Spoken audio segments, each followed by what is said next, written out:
ইরানে কি তাহলে পরিবর্তন অনিবার্য? কোন পথে হাঁটবে তারা? ইরানে কি তাহলে পরিবর্তন অনিবার্য? সাম্প্রতিক মাসগুলোতে দেশজুড়ে অর্থনৈতিক সংকট, আন্তর্জাতিক চাপ এবং অভ্যন্তরীণ অসন্তোষ নতুন করে আলোচনায় এনেছে তেহরানের ভবিষ্যৎ পথ চলা। বিশেষজ্ঞরা বলছেন, বর্তমান ব্যবস্থায় সংস্কার না আনলে সামাজিক অস্থিরতা আরও বাড়তে পারে।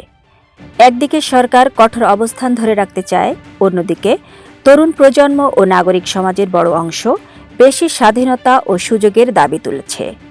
একই সঙ্গে পশ্চিমা নিষেধাজ্ঞা অর্থনীতিকে চাপে ফেলায় কূটনৈতিক সমঝোতার পথে হাঁটতেও পারে ইরান। তবে পরিবর্তন আসবে কি ধীরে ধীরে সংস্কারের মাধ্যমে, নাকি বড় কোনো রাজনৈতিক মোড়ে ঘুরবে দেশটি, তা এখনও অনিশ্চিত। নিশ্চিত শুধু একটাই, ইরান এখন এক গুরুত্বপূর্ণ সন্ধিক্ষণে দাঁড়িয়ে।